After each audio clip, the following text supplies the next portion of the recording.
Good morning. Welcome to Sports Nights with Jorge, and now here is your host, Jorge. Good morning, everybody. Welcome to Sports Night with Jorge this morning. We have a lot to talk about, recap. A lot of stuff has been going on in sports.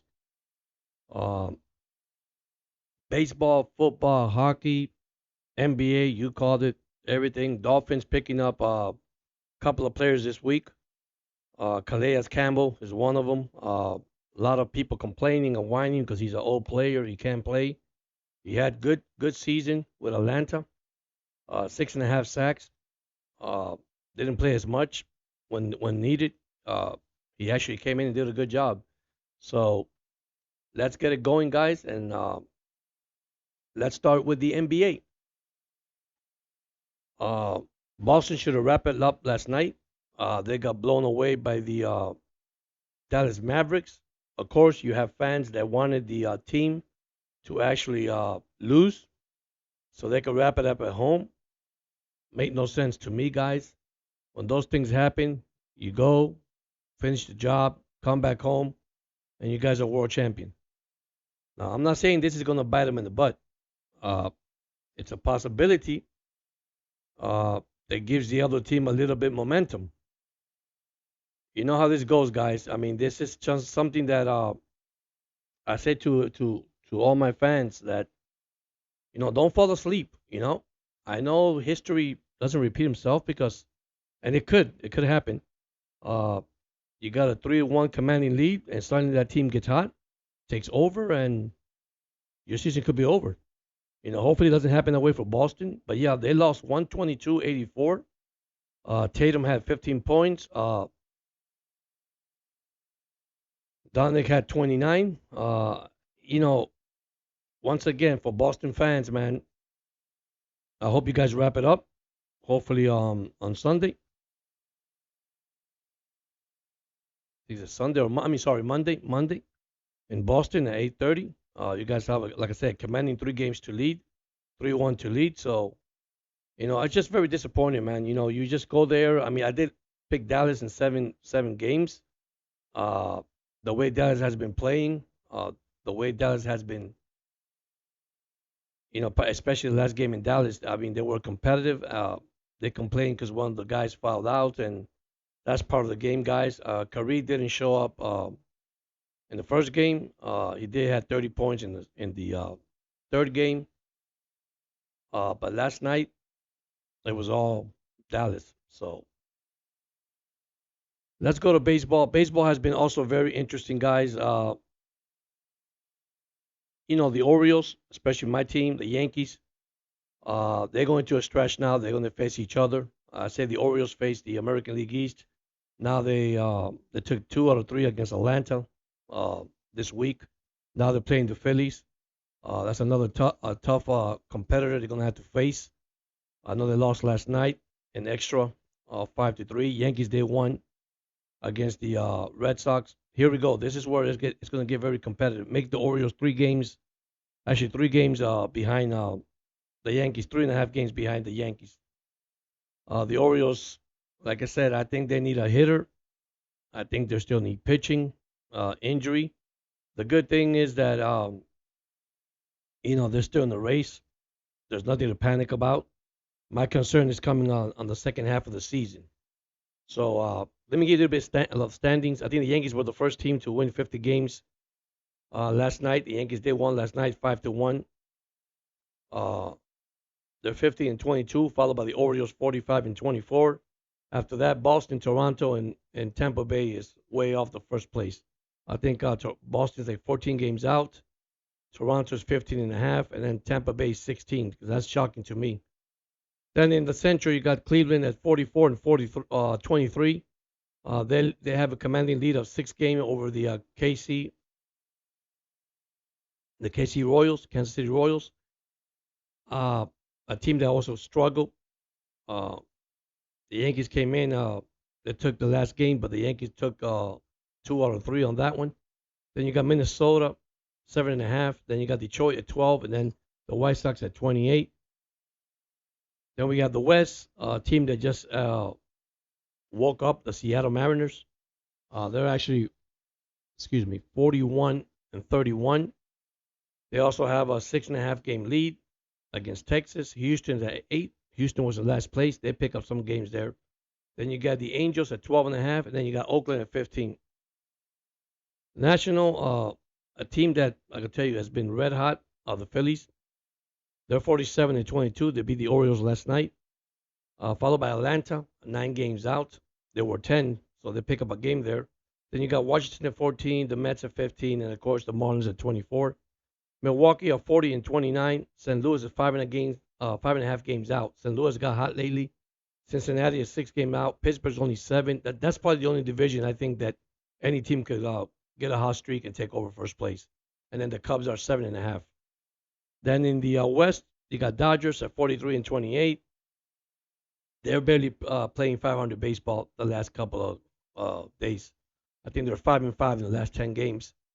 Barely hitting 500. You got San Diego at 37 and 36, 7 games out. Arizona 8.5 games out. Sorry, at 34 and 36. Also, San Francisco tie record at 34 and 36, and that gives Colorado a 24 and 45 record, 18 games out. So that's baseball. Like I said, the schedule is getting tough for all these teams. Unfortunately, that's part of the actual schedule when it gets tough at the beginning. When you have to win, you have to beat your division rivals. When you have to beat your division teams. So this is just a recap that I'm giving you guys for the whole week. If you like hockey, Panthers they're up 3 games to none. Went to Edmonton. Close game at the end. They led 4-1 starting the third period. It got closer. Like I said, cheap shots. They got hit and rebound from other players, and it went in. Made it 4-3. Edmonton's in trouble. Once again, you got fans out there. I don't know if I told you in the beginning of the game, they wanted Boston to lose so they could go home and play the game there and win the championship in Boston. Let me tell you something, guys. Good teams will finish everything off right there. Okay? I think the Florida Panthers are going to Edmonton tonight at 8 o'clock. They have to make a statement. If they want to win it all, take it 4 games and sweep them. Edmonton is struggling. I noticed that the defense of the Panthers is just holding all these superstars that they have, scoreless. They're playing good defense. Their goalie is amazing. I think he deserves a rest, and they should put the backup for him hopefully tonight. If it doesn't, they'll probably leave him in there so they can wrap it up and finish the season of the hockey and win the Stanley Cup tonight. Like I said, guys, it's when you have a 3-0 commanding lead, you cannot leave your guards down. If Boston would have played a competitive game last night, I would tell you they did, but they got blown out. Now they did get blown out because they give it up. They got blown out because they said, you know what, let's play whatever and let's go home and wrap it up at home. Don't feel too cocky. Don't feel too confident. Things happen in sports. We know that. I know it's hard to come down from 3 games to 1. Same thing as NHL. Same thing as Major League Baseball. Same thing in hockey and NBA. Like I was saying a few minutes ago, it's hard to overcome. But you never know. You might have a little lucky puck, a little lucky ball, a little lucky basketball going the other way, and suddenly you make it a competitive game. If you make it 3-2, you go back home. It's 3-3. You're playing 7 games. That's as simple as it is. So unfortunately, I've been, like I said, busy this week. I want to thank those that have subscribed to the channel, those that have given me likes. Please don't forget to hit the like button, the comments button, and the subscribe button. Like I said, I make these videos short for you guys. I don't make it long. A lot of people like to have long videos. I just make it short to give you a scoreboard, to give you what's going on during the week. So let me go second for the Miami Dolphins. The Dolphins signed Malik Campbell, former University of Miami defensive end. They did pick up a good, just to let you know, they did pick up a good player, okay? A veteran, solid player that's going to help this team.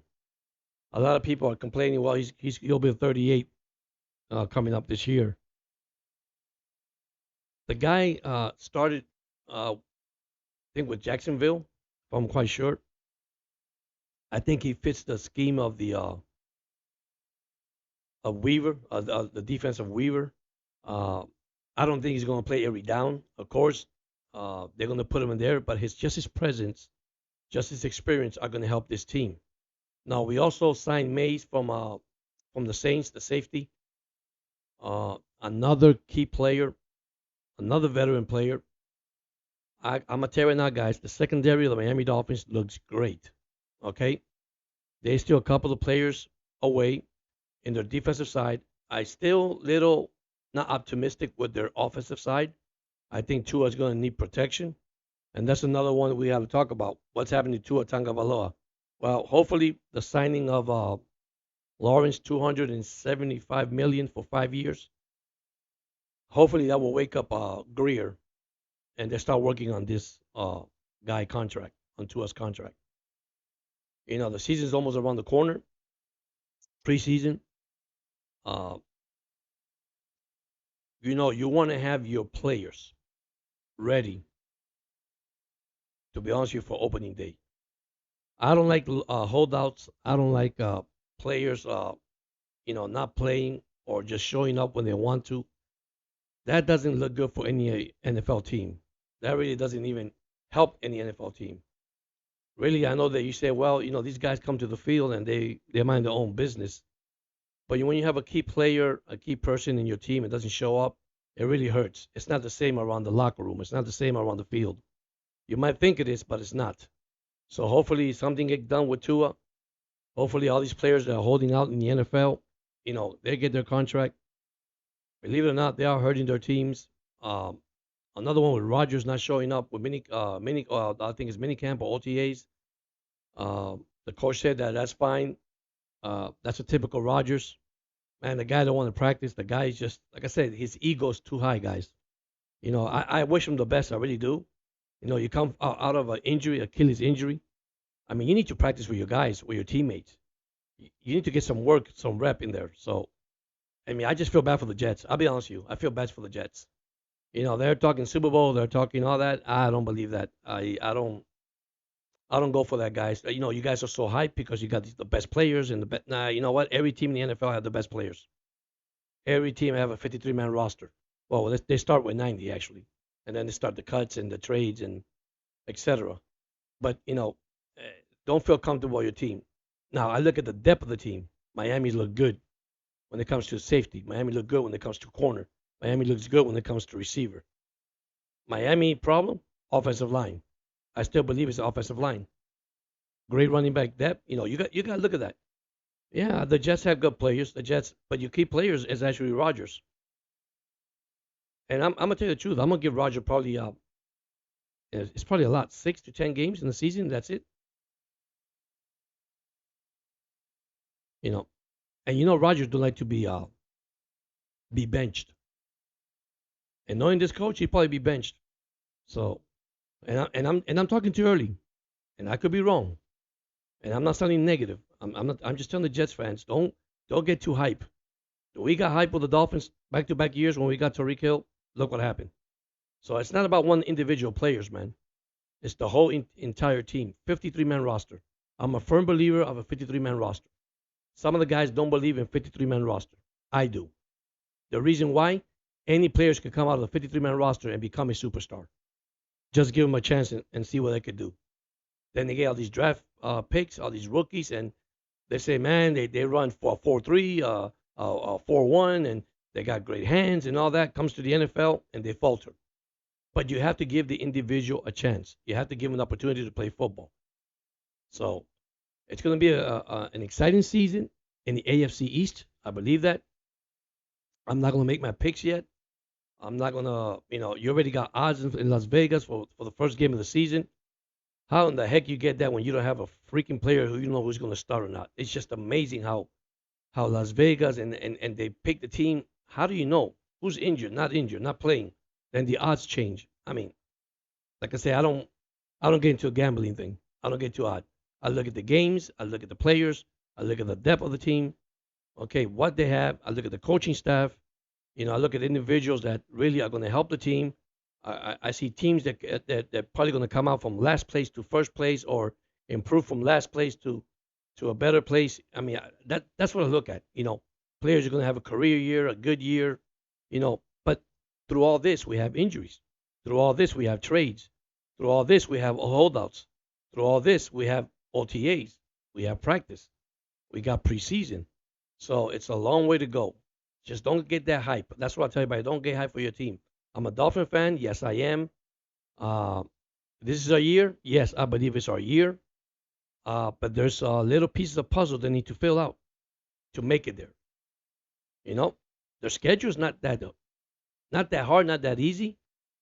But it doesn't. I'm gonna say this to everybody. When they tell you you got an easy schedule, okay, and you cannot beat good teams, let me tell you that, guys. So Miami won 11 games last year. Let's flip the record, 7-11. What will you be saying now? Man, they should have won those games. I just don't get it. This is where the fan and fanatics come in. Play your games. Yes, I am a firm believer. There's key games you have to play. There's key games you have to win. Okay. I tell you, the most important thing is win your division. You beat every team in your division, and then outside of your division. Yes, the team to beat right now probably are the Chiefs. Okay, but now we start again. They lost a lot of players in this offseason. Okay, you have to be realistic, guys. Patrick Mahomes, not going to take credit from the guy. He's a great quarterback. Okay, Kelsey didn't have 1,000 yards season either. Pacheco had a great, year. Receivers were terrible, and still won the Super Bowl. But that's the chemistry that the coach brings in, and that helps a lot the team. So you see the chemistry and players and veteran players that have been here before that have played, it is a plus on the team, believe it or not. That helps the team. You know, I see the Dolphins. Nobody's giving them credit. Nobody thinks they're going to win no more than nine games. That's fine, guys. That's fine. You know, I'm not going to predict anything yet because the season haven't started. I got to look at the roster. I got to look at the depth. Now, once again, you got to look at all this because we cannot go by just numbers or stats. It's about players. Players playing. Pittsburgh, another team I'm looking. It's going to be a good team. There's controversy between Russell Wilson and Justin Field. That's something that's coming up now, and sometimes you can't believe the media, the whole thing. I think Russell is a starting quarterback. I think he is.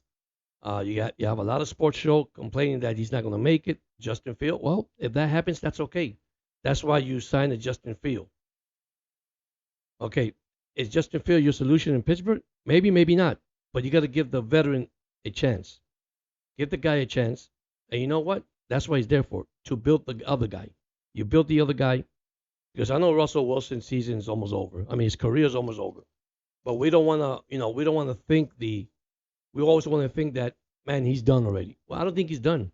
I think what they did to him in Denver was wrong, to be honest with you. I think it was wrong, especially that coach from Denver. I don't, you're supposed to motivate your team, not go in there and criticize your team how bad you are. Remember this, when the Dolphins beat Denver 70-20, after that, they were a different team. So, you think the coach made the difference? I don't think the coach made the difference. I think the players made the difference. I think they got embarrassed. They felt bad about it, and they started playing good football. But anyhow, I'm gonna leave you guys with this, man.